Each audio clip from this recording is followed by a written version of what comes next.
Et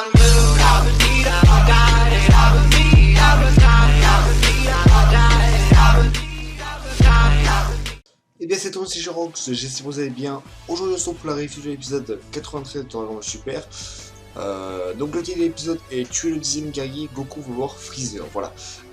Mais j'espère qu'en tout cas vous pétez la forme, parce que moi personnellement je pète la forme même si c'est un peu tard. Là on vous tourne la vidéo, comme d'habitude voilà, une vidéo tous les mardis. C'est ce que j'ai décidé de faire, que les reviews sortent tous les mardis, pourquoi pas le lundi, parce que c'est vraiment, ça me laisse le temps déjà de faire la vidéo et faire le montage, voilà, même si ça prend pas énormément de temps, mais voilà, je préfère être clean et me donner un jour, et je veux pas que ce soit lundi, que je me stresse, me dire putain non, j'ai pas pour lundi, parce que c'est vrai que ça m'arrive de le faire ça, enfin bref, voilà, vous avez pu voir qu'en ce moment quand même je suis pas mal actif sur YouTube, donc voilà, je respecte un peu ce que j'ai dit dans mon ancienne vidéo. Maintenant on va passer simplement au résumé de la review de l'épisode 93 et ensuite je donnerai mon avis de l'épisode et on passera à la preview. Bien sûr, pour ceux qui ne veulent pas être spoiler, vous serez prévenus au moment même où je vais spoiler. Allez, c'est parti pour le résumé. Tout le monde est choqué d'entendre Goku suggérer de recruter Freezer comme 10e guerrier. Goku a appris via Dende que l'esprit des Freezer était toujours en enfer. Il n'a toujours pas été reformaté et purifié, mais Goku n'a pas l'intention de le ressusciter avec les Dragon Ball. À la place, il veut juste demander à Baba la sorcière de le ramener à la vie pendant 24 heures, comme elle avait fait pour lui Vegeta. Shin proteste en disant qu'il ne sera sûrement pas coopératif, mais Goku pense que si l'alternative est que leur univers sera détruit, Vegeta a confiance, et dit qu'ils peuvent gagner le tournoi sans Freezer. Donc Goku demande à Whis leur chance. Bien que Whis ne soit pas trop informé sur les autres univers, il a entendu qu'il y avait un dieu de destruction encore plus fort que Beerus, et un mortel encore plus fort qu'un dieu de destruction. Beerus indique qu'il a juste perdu un bras de fer une seule fois contre ce dieu de destruction. Entendre cela, Krillin pense qu'ils auront peut-être besoin de l'aide de Freezer après tout. De plus, Goku est certain que si Freezer essaie de les trahir, les Vegeta pourront arrêter. Selon étant dit, Goku se déporte au palais de Emanjaro pour parler à Freezer directement. En arrière-plan, l'homme mystérieux avec un chapeau l'observe. Au palais d'Ema, Daio, dans l'au-delà, Goku l'informe de la tenue prochaine du tournoi et de son avis de recruter Freezer. Emma accepte que Baba la sorcière la ramène dans le monde des vivants pendant 24 heures, mais pose une condition. Si Freezer commence à ravager les planètes, Goku devra s'en occuper autre part que sur Terre, histoire qu'il n'ait pas à s'en occuper dans l'au-delà. De l'univers 6, Caulifla a toujours des difficultés à faire que Kale se transforme en Super Saiyan. Bien que Kale soit persuadé de ne pas avoir ce qu'il faut pour se transformer, Caulifla lui dit de se concentrer son énergie dans le haut du dos. Caulifla et Kaby lui montrent tous les deux la transformation, mais Kale n'y arrive toujours pas. Caulifla explique le processus avec plus de détails. La colère peut aussi déclencher la transformation. Elle essaie d'insulter Kale, mais pour la faire réagir, mais il n'y met pas son cœur. Après tout, Kale est sa précieuse protégée. Caulifla demande à Kaby d'insulter Kale, mais elle s'énerve quand il la fait pleurer. Kale continue à pleurer, se sentant inutile et comme un poulet Caulifla, et ses sentiments font qu'elle se transforme en faim. Excepté que sa transformation Super Saiyan de Kale est différente. Elle devient énorme et très musclée, et son ki augmente tellement que Kaby prend peur. La transformation terminée, Kale regarde Kaby et lui dit qu'elle va le tuer en premier. De l'univers 4 de destruction, Kitela écoute le rapport de son espion Ganos, l'homme au chapeau. Kitela est amusé d'apprendre que Beerus est tellement en difficulté pour trouver des guerriers qu'il est obligé d'aller chercher un mort. Mais Ganos a peur que ce guerrier soit une menace pour leur univers, vu que les gens de l'univers 7 parleraient de lui comme d'un ennemi très puissant, maintenant que Kitela veut en savoir plus de ce guerrier. De retour dans l'au-delà, un ordre conduit Goku à l'enfer personnel de Freezer. Goku débarque et salue Freezer, qui est toujours dans un cocon suspendu à un arbre. Alors que Goku ne pense que cet endroit soit si mauvais que ça, Freezer clame que cet endroit est pire que l'enfer. Goku lui offre de l'amener loin d'ici pour 24 heures, mais ce dernier est suspicieux. De l'univers 6, Caulifla est impressionné par le pouvoir caché de Kale, mais Kaby a du mal à la voir massacrer qu'elle est en train de faire. Kaby pense que lui et Caulifla bien s'entendre faire craquer Kale. Caulifla lui répond qu'il ne sont pas des fausses idées. Elle n'est pas ce genre de femme à tomber amoureuse de Kaby si facilement. Entendre cela, Kale reprend son aspect normal. Caulifla rattrape Kale, inconsciente et contente d'avoir une nouvelle combattante surpuissante. En enfer, Goku libère Freezer de son cocon. Bien que Freezer soit intéressé par le tournoi, il refuse dans un premier temps. Goku accepte sa décision et commence à partir, mais Freezer indique qu'il est plaisanté. Il promet de participer, mais à une condition. S'il gagne le tournoi, il doit le ressusciter avec les Dragon Ball. Alors que Goku hésite à accepter, Freezer lui assure qu'il va devenir encore plus fort. Il veut combattre Goku de nouveau. Goku veut sûrement voir sa future évolution. Goku est impressionné par le fait que Freezer prenne avantage de sa faiblesse. Il dit à Freezer que le meilleur combattant du tournoi recevra la Super Dragon Ball, donc s'il gagne, il pourra s'en servir. Cependant, Freezer note que si leur équipe gagne, il ne sera peut-être pas celui qui gagnera la Super Dragon Ball, avec ça en tête. Il dit qu'il se concentrera des Dragon Ball de la Terre. Goku est d'accord, mais bien qu'il semble risque de prendre du temps. Freezer est déçu d'apprendre que le tournoi a des règles qui interdisent de tuer son adversaire, mais il le fera avec. Goku quitte alors l'enfer et va voir Baba, la sorcière. Elle a déjà appris l'idée de Goku via Emma, bien qu'elle ne soit pas ravie de ramener quelqu'un de mauvais comme Freezer.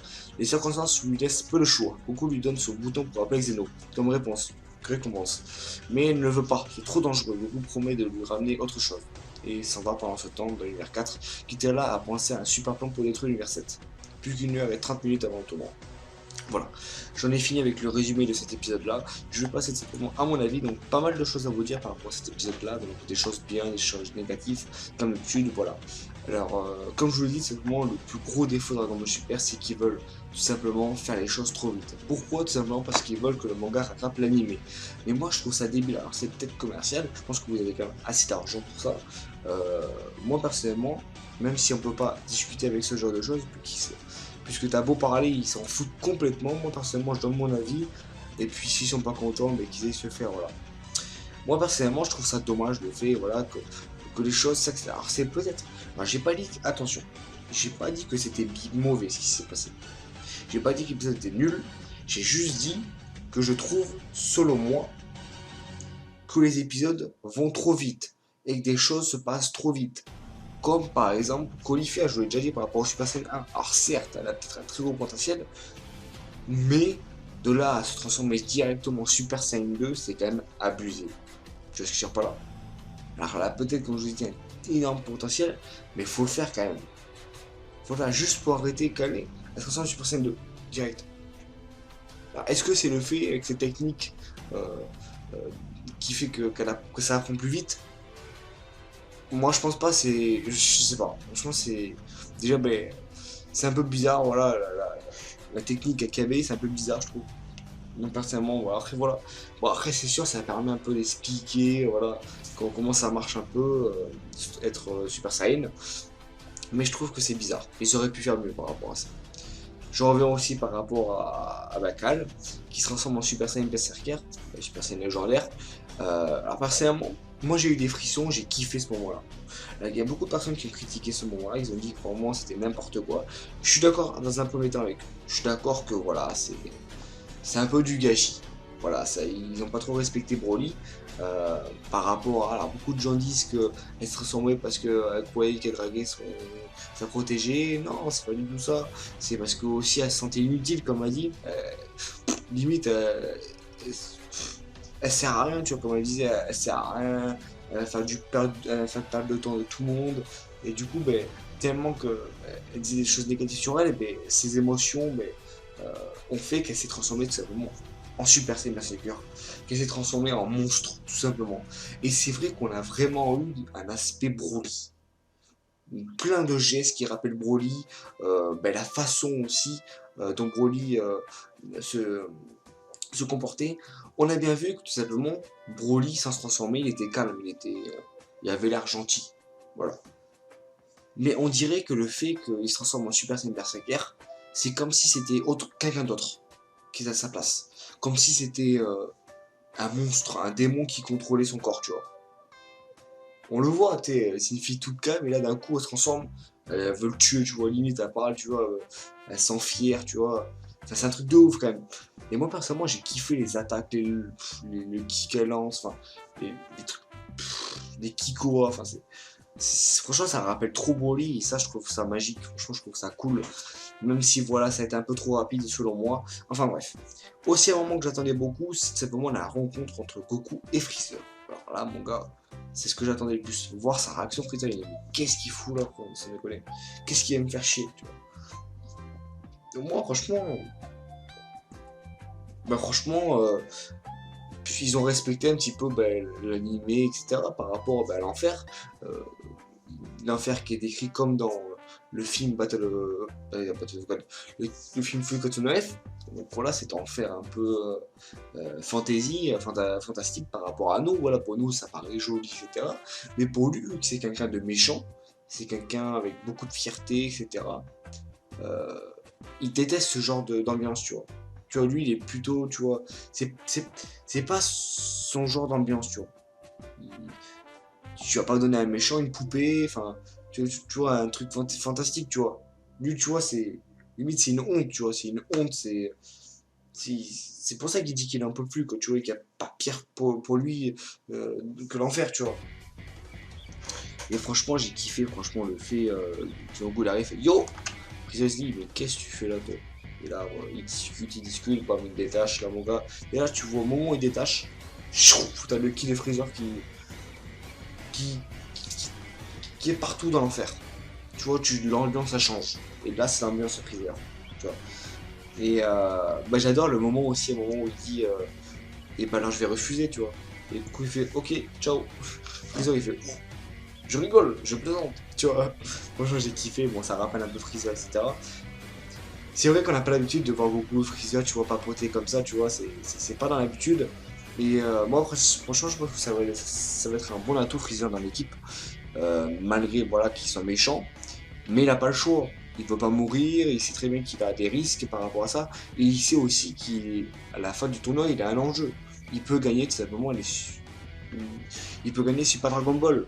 Ou ben, voir se faire ressusciter avec les Dragon Ball de la Terre. D'ailleurs, ces Dragon Ball ont complètement été oubliés dans Dragon Ball Super. Enfin bref. Et du coup, ben, on voit aussi ben, l'univers 3, si je me trompe pas, qui s'en mêle un peu. L'univers 3, attendez, je cherche juste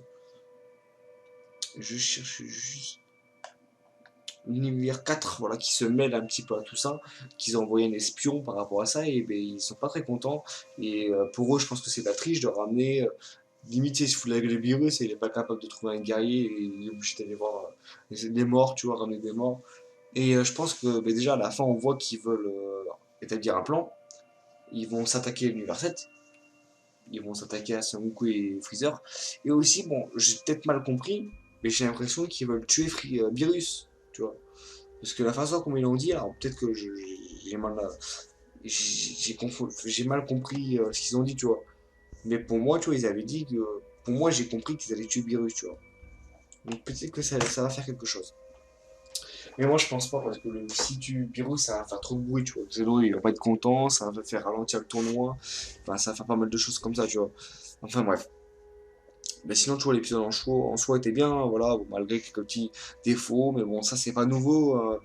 Je sais pas, il y a beaucoup de gens qui sont étonnés, mais certes, bon, c'est une honte, parce que surtout un personnage comme Broly, tu vois, c'est vrai qu'ils auraient pu faire largement mieux. Mais on a habitué, dans Dragon Ball Super, c'est comme ça. Ils ont tendance à, ils ont tendance à faire passer les choses trop vite. Et c'est vrai que moi, personnellement, je trouve ça dommage. Par exemple, l'entraînement en Vegeta, on n'a pas forcément vu grand chose. On n'a rien vu du tout, tu vois. À part qu'il détruit la salle et qu'il se transforme, tu vois. On voit rien du tout. Et moi, je trouve ça dommage. Dans Dragon Ball Z, tu vois, on voyait des passages. Pas beaucoup, mais tu vois, on voyait des passages.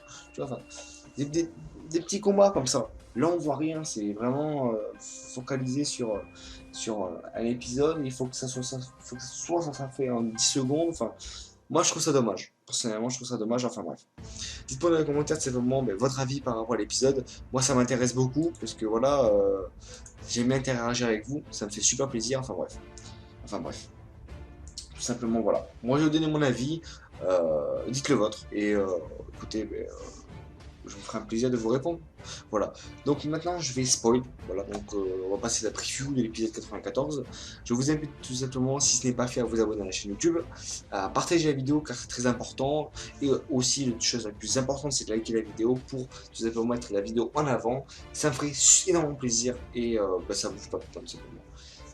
Je vous dis simplement, pour ceux qui sont restés pour être spoil, pour ceux qui veulent savoir ce qui va se passer dans l'épisode 94, je vous invite simplement à bien regarder le trailer, la review, et on se dit simplement tout de suite après. A tout de suite.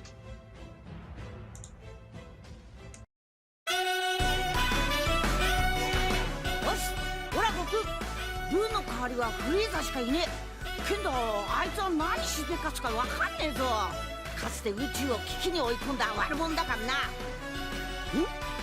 やめろフリーザ何がウォーミングアップだ。そいつらを殺すんじゃねえ。次回「ドラゴンボールスーパー後の帝王復活」出迎える謎の刺客たち、絶対見てくれよな。Retournons surtout pour la preview de l'épisode 94. Et du coup, ce qu'on peut voir tout simplement dans la preview, on voit plusieurs choses. On voit tout simplement Trunks et Sangoten sur l'île de C17 avec Minotaur. On voit aussi Goku et Freezer.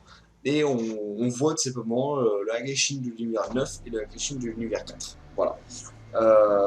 Voilà. On peut se demander qu'est-ce qu'ils font. Qu'est-ce qu'ils font. Moi, déjà, on voit une bulle, on voit Freezer.